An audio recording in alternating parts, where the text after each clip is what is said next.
আসুন আমরা অর্ধজাহানের খলিফা হযরত ওমর ফারুক রাদিয়াল্লাহু তাআলা আনহুর ঈদের কেনাকাটার একটি গল্প আপনাদের শোনাই।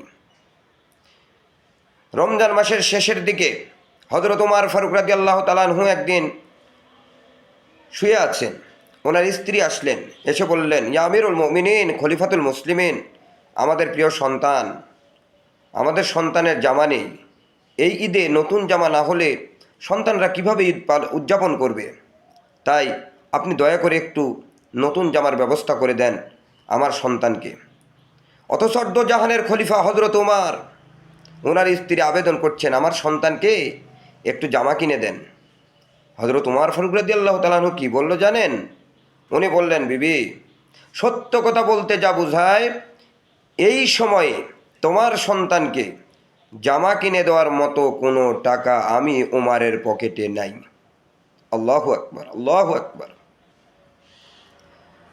হযরত ওমরের স্ত্রী ডাক দিয়ে বললেন, ইয়া আমিরুল মুমিনিন, খলিফাতুল মুসলিমিন, এটা কি বলেন আপনি?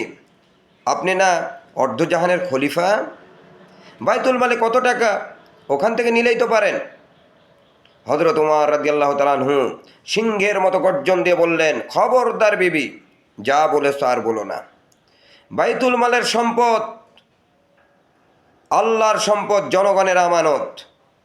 এই আমানতের খেয়ানত করলে কাল কিয়ামতের ময়দানে আল্লাহর দরবারে জবাবদিহি করতে হবে। তাই বাইতুল মালের সম্পদ আমি নেব না। তারপরেও সন্তানকে জামা দেওয়া লাগবে, দেখা যাক কি করা যায়। পরের দিন সকালবেলা হযরত ওমর ফারুক রাদিয়াল্লাহু তাআলা আনহু ওনার অর্থমন্ত্রীকে বললেন, ওনার অর্থমন্ত্রী কে জানেন? আবু উবাইদা ইবনুল জাররাহ রাদিয়াল্লাহু তাআলা আনহু। ওনাকে বললেন, হে আবি উবাইদা, আমার অর্থমন্ত্রী, আপনি আমাকে 1 মাসের অগ্রিম বেতন দিয়ে দেন। এটা রমজান মাস, আগামী শাওয়াল মাসের 1 মাসের বেতন আমাকে অগ্রিম দিয়ে দেন। এই বেতনটা পেলে আমি আমার সন্তানকে জামা কাপড় কিনে দেবো। আমার সন্তানটা সুন্দরভাবে ঈদ উদযাপন করতে পারবে, অন্য ছেলেদের কথা শোনা লাগবে না। আমার সন্তানকে ঠাট্টা বিদ্রুপ করে মানুষেরা, এই ঠাট্টা বিদ্রুপের হাত থেকে আপনি বাঁচান।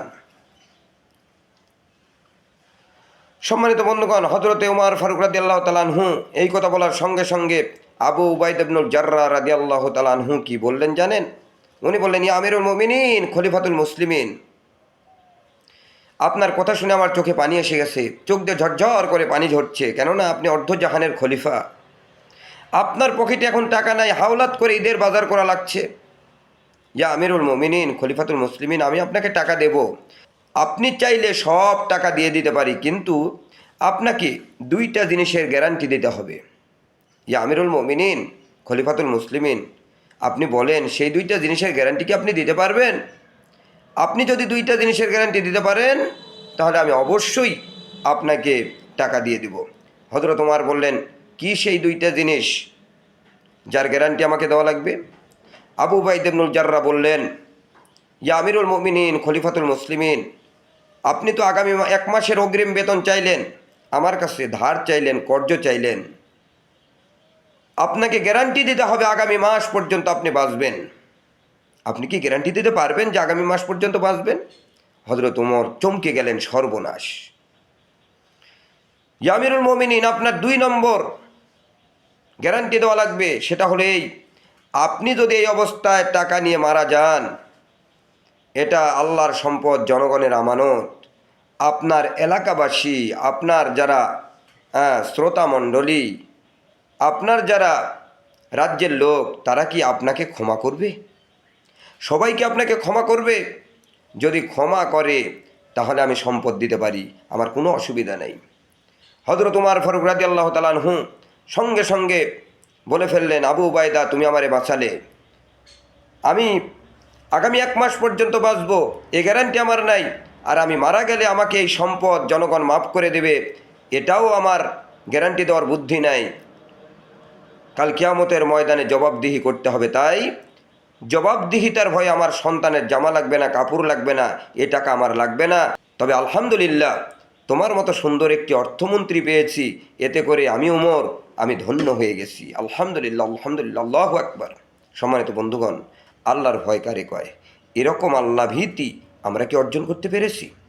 আমরা কি পেরেছি এই রমজান থেকে শিক্ষা নিয়ে বাস্তব জীবনে আমল করতে? আমরা কি শিখেছি? যদি শিখতে পারি আলহামদুলিল্লাহ, আর যদি শিখতে না পারি তাহলে আমাদের আরও শেখার আছে। আল্লাহ তাআলা আমাদের শেখার মতো তৌফিক দান করুন। আমিন, আল্লাহুম্মা আমিন।